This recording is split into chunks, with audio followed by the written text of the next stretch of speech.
पूरे मामले में आनी में 2 और नए मामले सामने आए। अमेठी से बताया जा रहा है कि ये युवक 25 जुलाई को आनी पहुंचे थे।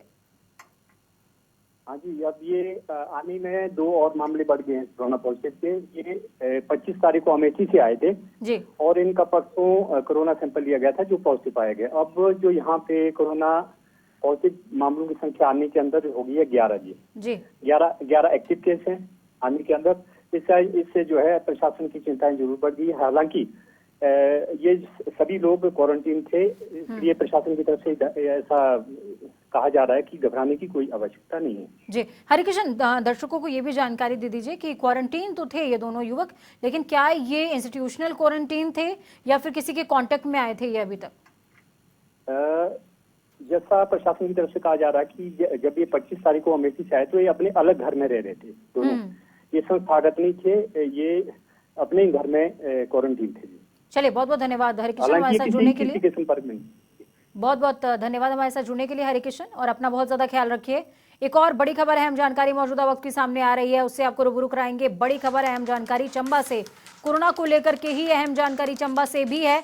मौजूदा वक्त की 3 और लोगों की रिपोर्ट पॉजिटिव आई है। बड़ी जानकारी आपको दे रहे हैं, 3 और लोगों की रिपोर्ट पॉजिटिव आई है। 29 साल का व्यक्ति कोरोना पॉजिटिव मिला है। युवक की ट्रैवल हिस्ट्री फरीदाबाद की बताई जा रही है। हरियाणा से संबंध रखता है ये युवक, जो कि चंबा में कोरोना पॉजिटिव मिला है। तो वहीं 40 साल का व्यक्ति भी पॉजिटिव पाया गया है। 2 लोग कोरोना पॉजिटिव पाए गए हैं। व्यक्ति की ट्रैवल हिस्ट्री बद्दी की है। 40 साल के व्यक्ति की ट्रैवल हिस्ट्री बद्दी की, और जो युवक है उसकी ट्रैवल हिस्ट्री फरीदाबाद की है। तो चंबा से अहम जानकारी कोरोना से जुड़ी हुई मौजूदा वक्त की आपकी टीवी स्क्रीन पर है। 3 और लोगों की रिपोर्ट पॉजिटिव आई है चंबा में, और इसी के साथ संक्रमितों के आंकड़े में इजाफा।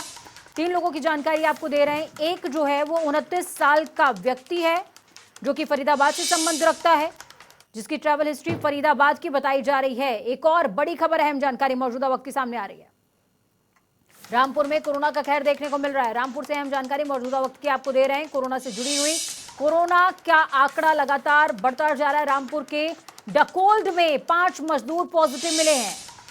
मजदूरों की ट्रैवल हिस्ट्री पश्चिम बंगाल की बताई जा रही है। तो आपको बता दें, अगर हिमाचल में कोरोना को लेकर के, होम क्वारंटीन को लेकर के जो गाइडलाइंस है उस पर आप एक बार नजर डालेंगे, उसको समझने की कोशिश करेंगे, तो उसके हिसाब से सरकार ने गाइडलाइंस जारी की हुई है कि अगर कोई मजदूर प्रदेश के अंदर एंटर करता है तो मालिक के खर्चे पर उसको क्वारंटीन होना होगा। और ऐसे में 5 मजदूर पॉजिटिव रामपुर में पाए गए हैं। तो हमारा हिमाचल में आगे बढ़ेंगे और बताएंगे आपको क्या कुछ है खास, लेकिन उससे पहले नजर होगी 2 मिनट में 10 अहम खबरों पर, यानी कि मौजूदा वक्त की सुर्खियों पर।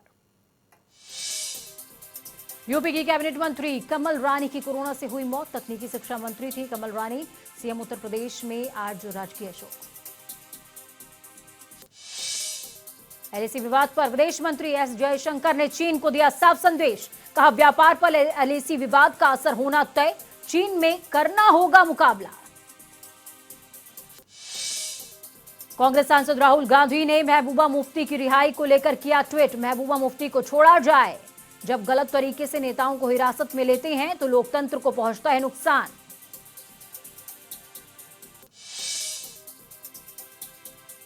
दुनिया भर में 1,79,00,000 से ज्यादा लोग कोरोना संक्रमित। 1,13,00,000 से ज्यादा लोग हो चुके हैं ठीक। तो वहीं 6,87,000 से ज्यादा लोगों की मौत। देश भर में कोरोना संक्रमित 17,51,000 के पार।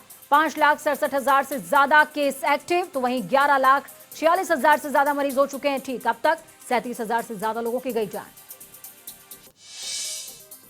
793 नए मामलों के साथ हरियाणा में कोरोना का आंकड़ा पहुंचा 35,758 के पार। अब तक 428 लोगों की मौत। 29,000 से ज्यादा लोग हो चुके हैं रिकवर। टोहाना के गांव कन्हड़ी पंचायत का अजीब फरमान। बिजली कर्मियों को दी चेतावनी। गांव में घुसने पर लगाई पाबंदी। जींद में एक ही हुक्का पीने से 24 लोग हुए कोरोना संक्रमित। एक व्यक्ति की हो चुकी है मौत। प्रशासन ने पूरे गांव को किया सील। गांव में हुक्का पीने पर लगाया गया बैन।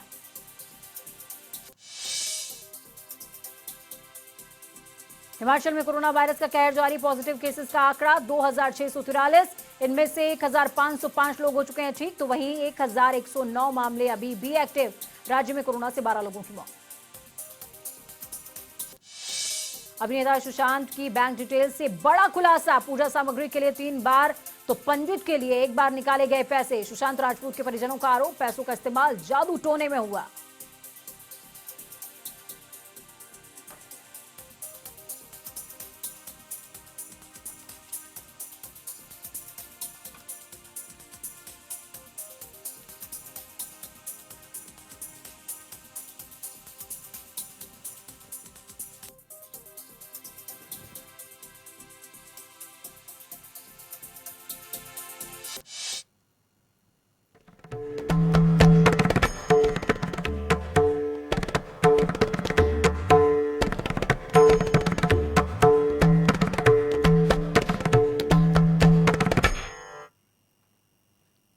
तो खबरों की शुरुआत होते हुए सबसे पहले बात होगी प्रदेश में बढ़ती महामारी के असर की। जी हां, अगर हिमाचल की बात करें तो कहर लगातार कोरोना का बढ़ता जा रहा है। आपको बता दें कि 2643 लोगों की रिपोर्ट कोरोना पॉजिटिव आ चुकी है, जिनमें से 1505 लोग रिकवर भी हो चुके हैं। तो वहीं अब तक 1109 लोग अभी भी कोरोना के से जंग लड़ रहे हैं। हालांकि इस वायरस से 12 लोगों ने अपनी जान गंवा दी है।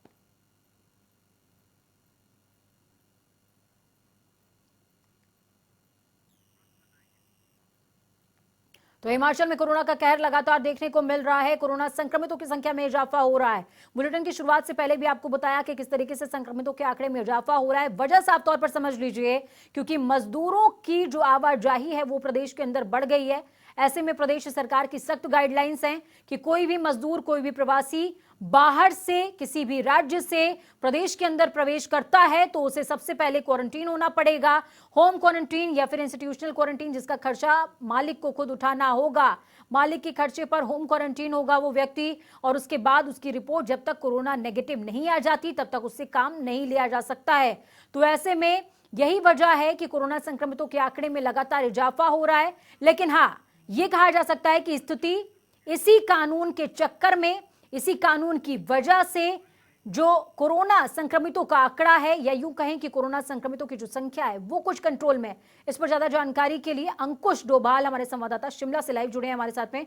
अंकुश, कोरोना संक्रमितों के लगातार आंकड़े में इजाफा हो रहा है, चाहे हम चंबा की बात कर लें, चाहे हम रामपुर की बात कर लें, चाहे हम आनी की बात कर लें, लगातार मामलों में इजाफा हो रहा है। लेकिन बेहतर स्थिति को इसलिए इसको कह सकते हैं क्योंकि सरकार की गाइडलाइंस है कि कोई भी अगर बाहरी राज्यों से प्रदेश के अंदर प्रवेश करता है तो उसको सबसे पहले क्वारंटीन होना पड़ेगा।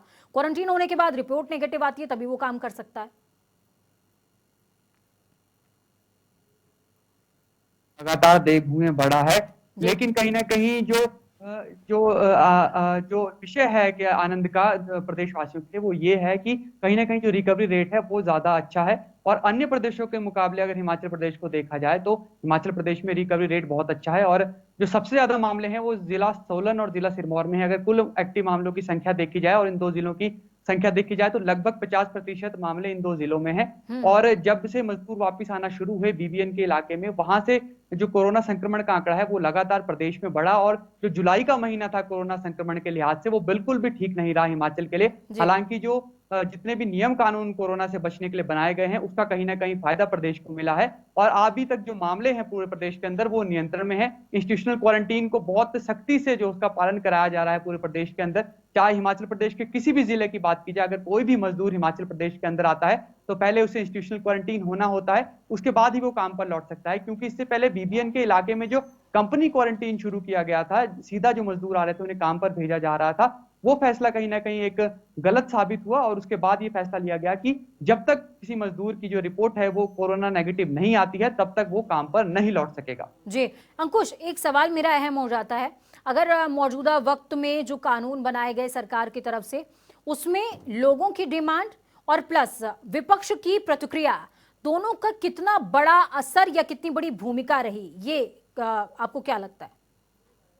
जी बिल्कुल, आपने सही कहा। एक समय ऐसा था देवभूमि में जब लगभग कोरोना के जो आंकड़े हैं वो शून्य तक जा पहुंचे थे। केवल एक एक्टिव मामला हिमाचल प्रदेश के अंदर रह गया था। उस समय उम्मीद की जा रही थी कि अब कोरोना संक्रमण पूरी तरीके से हिमाचल प्रदेश में खत्म होने जा रहा है, लेकिन उसके बाद मामलों में वृद्धि होती चली गई और लगातार मामले बढ़ते चले गए। विपक्ष ने हालांकि शुरुआत में कहा था कि जो भी सरकार फैसले लेगी उसके साथ विपक्ष हमेशा खड़ा हुआ है, लेकिन जैसे जैसे कोरोना का संक्रमण बढ़ा उसके बाद से लगातार विपक्ष ने भी सरकार को घेरना शुरू किया और अब सबसे ज्यादा फायदा सोशल मीडिया का जो है वो लोगों को मिल रहा है।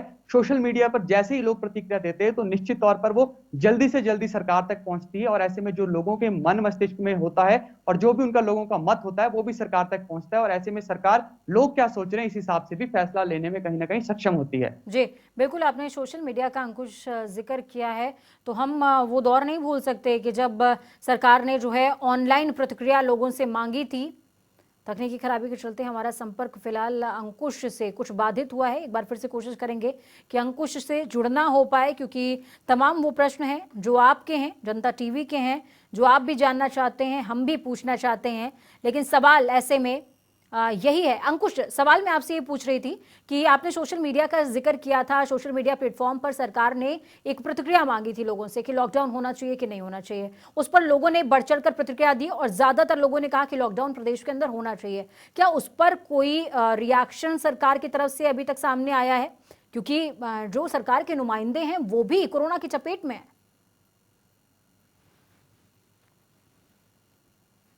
मांगी गई थी कि क्या प्रदेश में संपूर्ण लॉकडाउन लगना चाहिए या नहीं लगना चाहिए। इसके अलावा दूसरा सवाल यह था कि क्या वीकेंड पर शनिवार और रविवार को संपूर्ण लॉकडाउन लगाया जा सकता है। और जो ज्यादातर मामले जो है लोगों का जो मत था वो यही था कि प्रदेश में लॉकडाउन लगाया जाए, लेकिन उसके बाद मुख्यमंत्री जयराम ठाकुर ने स्पष्ट किया कि संपूर्ण लॉकडाउन किसी तरीके से भी व्यवहारिक नहीं है, क्योंकि सरकार को ये समझ आ गया है कि अगर जो है वो लॉकडाउन लगाया जाता है तो कहीं ना कहीं लोगों के लिए रोजगार का संकट पैदा हो जाता है और निजी क्षेत्रों में जितने भी काम पर जुटे हुए लोग होते हैं उनके लिए एक रोजगार की बड़ी चुनौती पैदा हो जाती है। ऐसे में माना यह जा रहा है कि हो सकता है कि शनिवार और रविवार को जो है वो लॉकडाउन लगाया जाए, क्योंकि जो पड़ोसी राज्य हैं, उत्तराखंड है, पंजाब है, वहां पर शनिवार और रविवार को लॉकडाउन रहता है। ऐसे में हो सकता है कि हिमाचल प्रदेश में भी शनिवार और रविवार को लॉकडाउन लगाया जाए, क्योंकि रविवार को अधिकतर जो दुकानें हैं, बाजार है, वो बंद रहते हैं। ऐसे में हो सकता है कि शनिवार और रविवार को लॉकडाउन प्रदेश सरकार इस बारे में विचार कर सकती है। जी अंकुश, एक अहम सवाल मेरा आपसे रहेगा और आखिरी सवाल है ये आपसे कि अगर हम प्रदेश के अंदर मानसून की बात कर लें, मौसम की बात कर लें,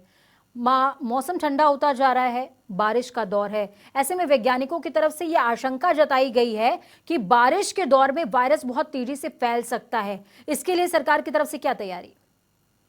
जी, सरकार और प्रशासन लगातार ये दावे कर दिया है कि किसी भी स्थिति से निपटने के लिए सरकार तैयार है और हिमाचल प्रदेश में मानसून भी परवान चढ़ चुका है। हालांकि जो बारिश है वो कम रही है और ह्यूमिडिटी हिमाचल प्रदेश के अलग अलग हिस्सों में देखी जा सकती है। और पहले भी जो शिमला के डीसी हैं उन्होंने भी ये बात स्पष्ट की थी कि हो सकता है कि जो बारिश में ह्यूमिडिटी होती है उसमें संक्रमण का खतरा जो है वो ज्यादा हो सकता है। ऐसे में उन्होंने लोगों से कहा था कि अनावश्यक कार्यों के लिए घरों से बाहर ना निकले, अगर आवश्यक हो तभी बाहर आए और जगह जगह भीड़ भाड़ इलाकों वाले में एकत्रित होने की भी आवश्यकता नहीं है। और अगर कोई भी एकत्रित होता है भीड़ भाड़ वाले इलाके में तो वो भी प्रशासन को कहीं ना कहीं लोगों को सूचित करना चाहिए, क्योंकि कोरोना संक्रमण से लड़ने के लिए ये बेहद आवश्यक है कि प्रशासन और सरकार का सहयोग जनता की तरफ से भी हो, ताकि कोरोना संक्रमण को बचने से रोका जा सके। बिल्कुल, और अंकुश, इस बात को भूला नहीं जा सकता कि हिमाचल की जनता काफी जागरूक है कंपैरेटिवली अदर स्टेट्स। बहुत बहुत धन्यवाद अंकुश हमारे साथ जुड़ने के लिए, अहम जानकारी साझा करने के लिए। अपना बहुत ज्यादा ख्याल रखिए।